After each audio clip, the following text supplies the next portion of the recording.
Mariing itinanggi ni Pangulong Ferdinand Marcos Jr. na may kamay siya sa agarang pag-aakyat sa Senado ng Articles of Impeachment laban kay Vice President Sara Duterte.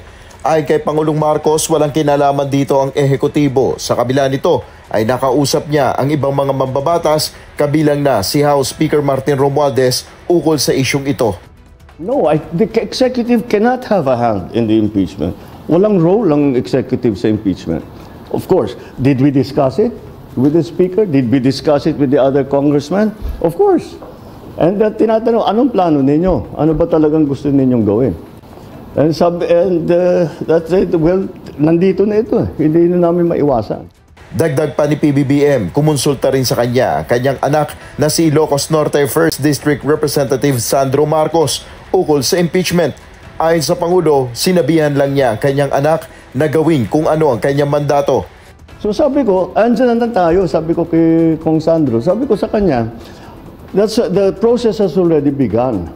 So, it's your duty now to support that process. So do your duty. That's what I told you. Do your duty. You have to support the process. You are constitutionally mandated to carry out that process. And you are a congressman, so do your duty. That's what I told him. I didn't know you'd be the first to sign. Hindi rin nakikita ni Pangulong Marcos na isang pagsuway sa kanya ang nangyaring pag-usad sa impeachment complaint sa gitna ng kanyang pagtutol dito. No. I'm sure that the parties that filed the impeachment cases felt strongly about it, and despite my importunings and expressing my opinion that we really would rather not have the impeachment, they continue to do that. So it's not defiant.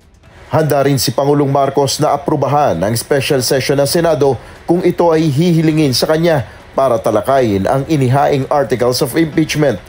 Ukol naman sa kritisismo ng kapatid ni VP Sara na si Davao City 1st District Representative Paulo Duterte na politically motivated umano ang impeachment, ayon kay PBBM, hindi na siya nasurpresa sa reaksyon na ito sa kampo ng mga Duterte. Nel Maribuhok, UNTV News and Rescue. Diyos ang aming sandigan, serbisyo publiko ang aming pinahalagahan.